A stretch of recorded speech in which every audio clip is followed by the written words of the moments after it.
Ok, je vous arrête tout de suite.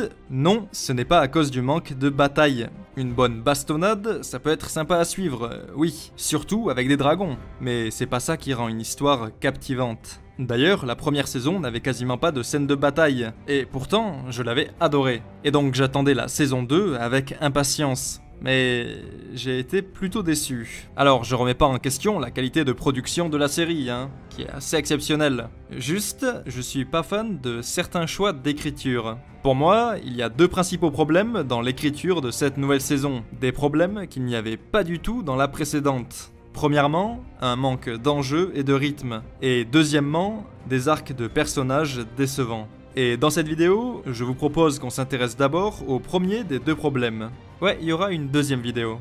Allez, c'est parti pour l'analyse de cette seconde saison de House of the Dragon. Ok, pour bien comprendre le pourquoi du comment, il faut d'abord que je vous explique comment étaient construits les épisodes de la première saison. En fait, ils avaient chacun leurs propres enjeux, des enjeux qui étaient clairement posés.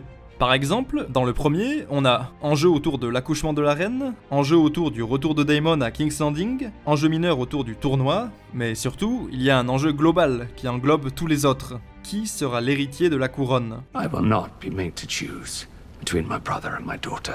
Et à la fin de l'épisode, tous les enjeux sont résolus. La reine est morte en couche avec le bébé, Daemon est banni de King's Landing, et Rhaenyra est déclarée héritière.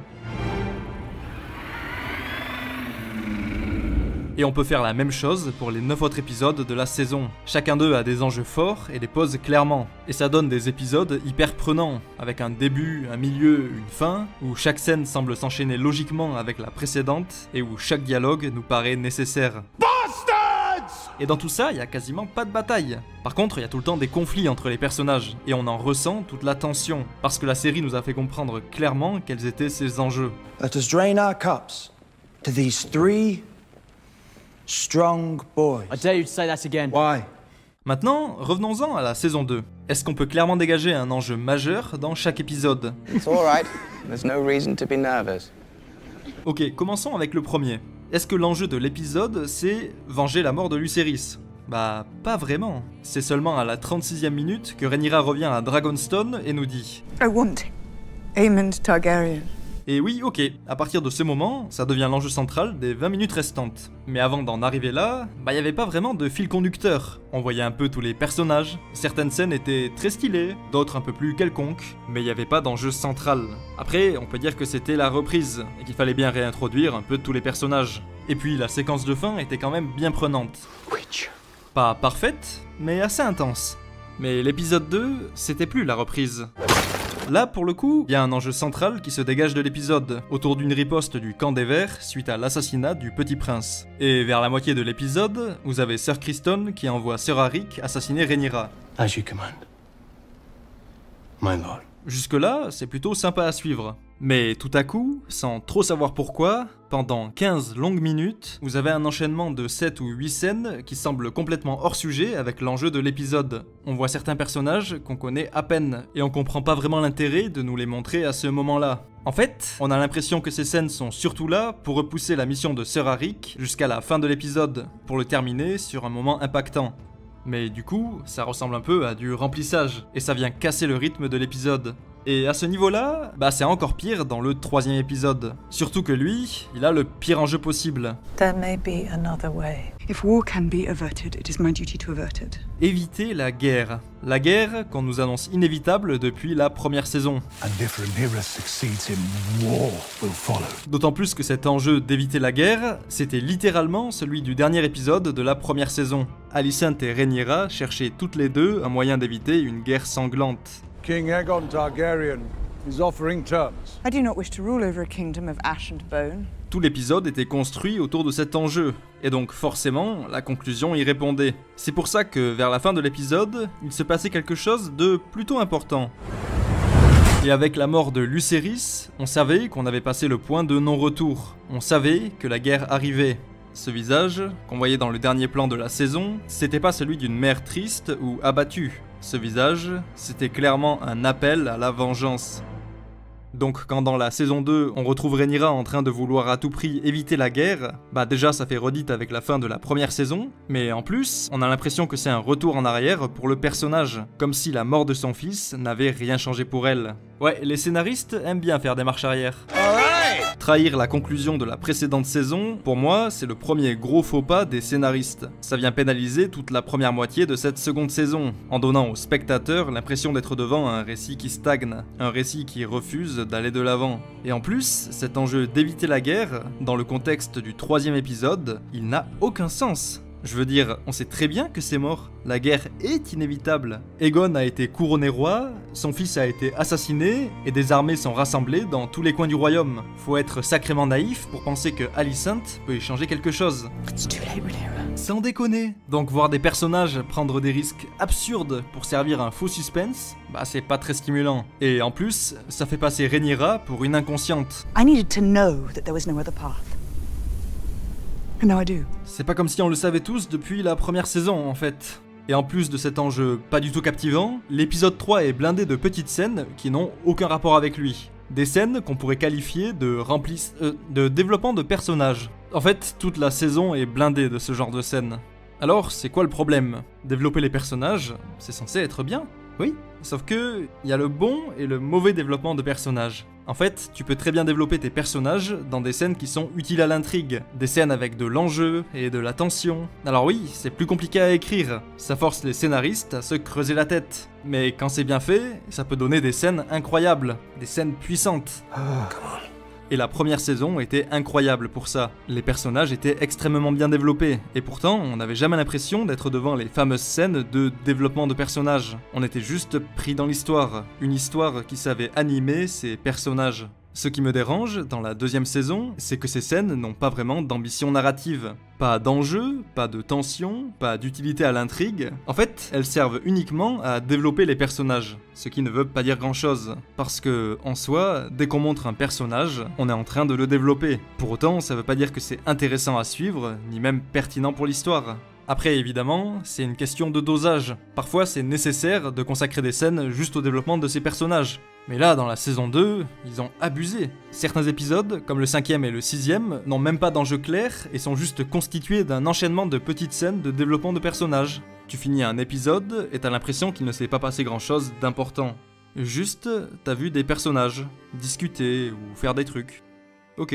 Il y a certaines scènes qui servent vraiment à pas grand chose, du genre des personnages qui vont juste débriefer ce qui a été dit dans une autre scène, et c'est tout. Honnêtement, je trouve pas ça très prenant. Perso, j'ai envie d'être emporté dans une histoire, pas seulement qu'on me montre les vies de personnages, surtout que tous les personnages et tout leur développement sont pas forcément captivants.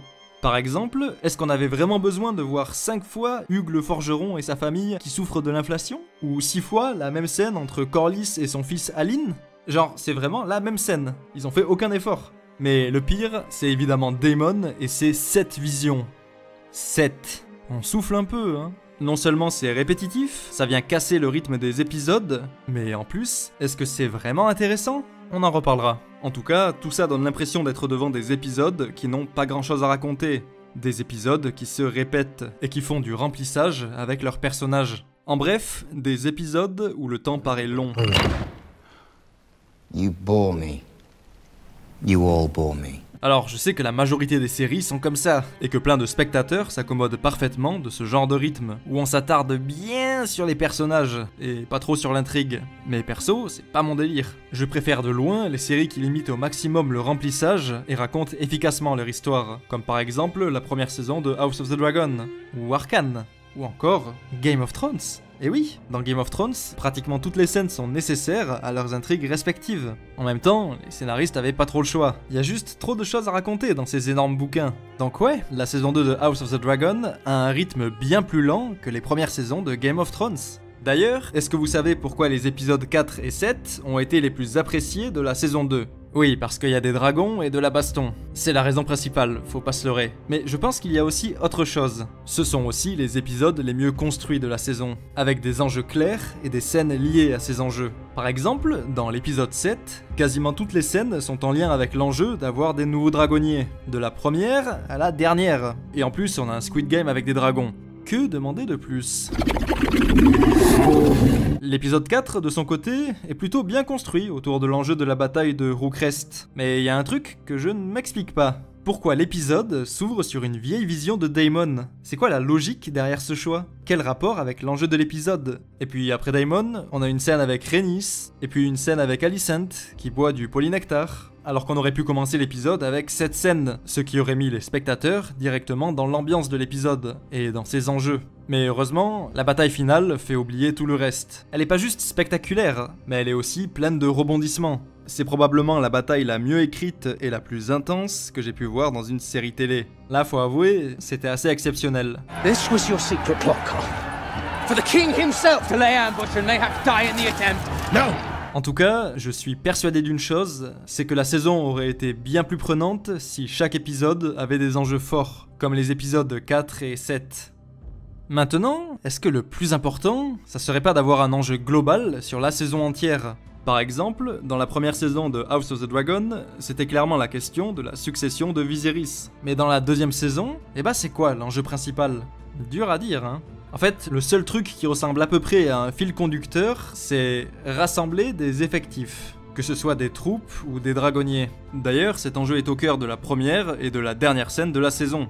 Et je suis désolé, mais c'est pas très stimulant comme enjeu. Pour 1 ou 2 épisodes, ok, pourquoi pas. Mais pour une saison entière, dans une guerre, il y a 1000 choses plus intéressantes à raconter. Game of Thrones nous l'a déjà prouvé, et je ne parle toujours pas des batailles. Alors, pourquoi la saison 2 choisit de se limiter aux préparatifs de la guerre? En fait, le problème, c'est la temporalité. La saison se déroule sur un temps assez court, quelque chose comme 1 ou 2 mois. Pour vous donner un élément de comparaison, la première saison, c'était environ 20 ans, et la première saison de Game of Thrones, environ 1 année. Donc là, 1 ou 2 mois, c'est vraiment beaucoup plus court. Mais en vrai, ça serait pas un problème, s'il se passait tout un tas de choses dans ce laps de temps.